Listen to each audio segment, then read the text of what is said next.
Perkenalkan, nama saya Anastasia BR Sitorus dengan NIM 23129008. Saya berasal dari program studi pendidikan guru sekolah dasar. Di sini saya pada hari ini akan mempresentasikan materi yang telah saya buat dengan tema administrasi prasarana dan sarana pendidikan. Baiklah, kita masuk ke sesi penampilan materi. Materi yang pertama itu pengertian administrasi sarana dan prasarana. Administrasi pendidikan adalah segenap proses pengarahan dan pengintegrasian segala sesuatu baik personal, spiritual maupun material yang bersangkut paut dengan pencapaian tujuan pendidikan. Ukuran keberhasilan administrasi pendidikan adalah produktivitas pendidikan. Yang pertama dilihat pada produk hasil atau efektivitas dari proses, suasana, dan efisiensi.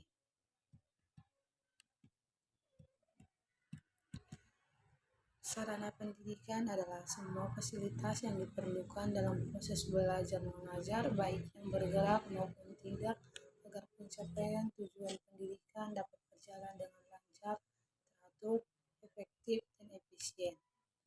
Administrasi sarana dan prasarana mempunyai peranan yang sangat penting bagi terlaksananya proses pembelajaran di sekolah, serta menunjang tercapainya tujuan pendidikan di sekolah, baik secara khusus maupun secara umum.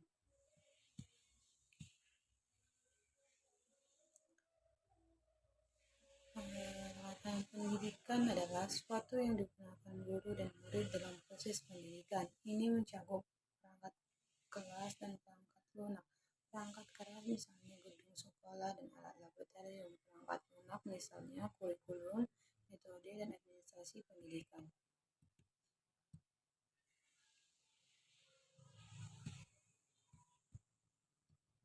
Materi yang kedua yaitu macam-macam administrasi di sarana dan prasarana. Adapun macam-macam sarana dan prasarana yang dibutuhkan di sekolah untuk menunjangnya tercapainya tujuan pendidikan adalah sebagai berikut. Yang pertama, ruangan kelas, di mana ruangan untuk mempelajari teori dan praktek yang tidak memerlukan peralatan khusus. Yang kedua, ruang perpustakaan, yang di mana ruang untuk menyimpan dan memperoleh informasi dari berbagai jenis bahan pustaka. Yang ketiga, ruang laboratorium, yang di mana ruang untuk mempelajari secara praktek yang memerlukan peralatan khusus. Yang keempat, ruang pimpinan, yang di mana ruang untuk pimpinan untuk mengelola sekolah. Yang kelima, ruang guru, yang di mana ruangan untuk guru bekerja di luar kelas, beristirahat, dan menerima tamu.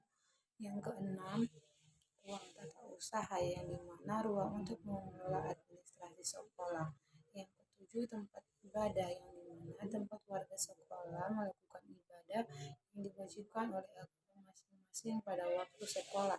Yang kedelapan, ruang konseling, yang di mana ruang untuk peserta didik mendapatkan layanan konseling dari konselor berkaitan dengan pengembangan pribadi, sosial, belajar, dan karir.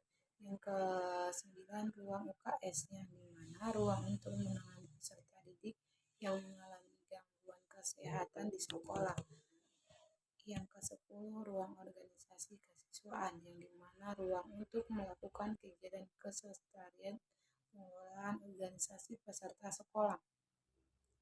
Yang ke-11, jambatan, yang di mana ruang untuk buang air besar dan kecil. Yang ke-12, gudang, yang di mana ruang untuk menyimpan peralatan pembelajaran di luar kelas, peralatan sekolah yang tidak atau belum berfungsi, dan arsip sekolah. Yang 13, ruangan sirkulasi, yang di mana ruangan penghubung antara bagian sekolah. Yang keempat, yang terakhir, yaitu tempat bermain atau olahraga, yang di mana ruang terbuka atau tertutup yang dilengkapi dengan sarana untuk melakukan pendidikan jasmani dan olahraga. Materi yang ketiga itu klasifikasi administrasi sarana dan prasarana. Yang pertama itu perencanaan, yang dimana perencanaan sarana dan prasarana pendidikan merupakan proses perencanaan upaya pembelian, penyewaan, peminjaman, penukaran, daur ulang, rehabilitas, distribusi, atau pembuatan peralatan pendidikan dan perlengkapan yang sesuai dengan kebutuhan sekolah. Yang kedua itu pengadaan sarana dan prasarana, yang dimana pengadaan merupakan serangkaian kegiatan menyediakan berbagai jenis sarana dan prasarana pendidikan sesuai dengan kebutuhan untuk menciptakan tujuan pendidikan.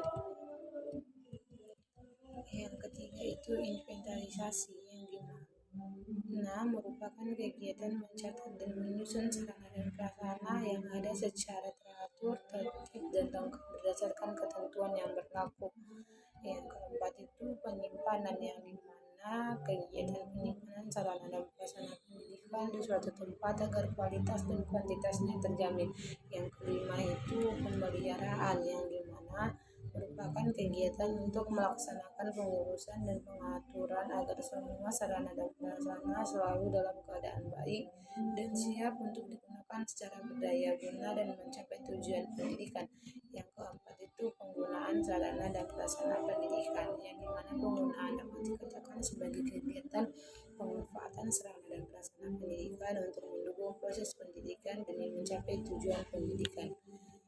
Materi yang keempat yaitu fungsi administrasi sarana dan prasarana, yang dimana selain memberikan makna yang lebih untuk terciptanya dan terpeliharanya kondisi sekolah yang optimal, administrasi sarana dan prasarana pendidikan memiliki fungsi sebagai berikut. Yang pertama itu memberi dan melengkapi fasilitas untuk segala kebutuhan yang diperlukan dalam proses belajar mengajar. Yang kedua, memelihara agar tugas-tugas murid yang diberikan oleh guru dapat terlaksana dengan lancar dan optimal. Materi yang terakhir yaitu tujuan administrasi sarana dan prasarana. Adapun tujuan dari administrasi sarana dan prasarana itu adalah satu, mewujudkan situasi dan kondisi sekolah yang baik sebagai lingkungan belajar maupun sebagai kelompok belajar yang memungkinkan peserta didik untuk mengembangkan kemampuan semaksimal mungkin. Yang kedua itu menghilangkan berbagai hambatan yang dapat menghalangi terwujudnya interaksi dalam pembelajaran. Yang ketiga, menyediakan dan mengatur fasilitas serta perabotan belajar yang mendukung dan memungkinkan siswa belajar sesuai dengan lingkungan sosial, emosional, dan intelektual siswa dalam proses pembelajaran. Yang keempat, membina dan membimbing siswa sesuai dengan latar belakang sosial, ekonomi, budaya, serta sifat-sifat individu. Demikianlah yang dapat saya sampaikan di presentasi kita kali ini. Jika ada tutur kata yang salah dan kurang berkenan di hati saudara-saudari, mohon dimaafkan. Sekian dari saya, selamat siang dan salam sejahtera untuk kita semua.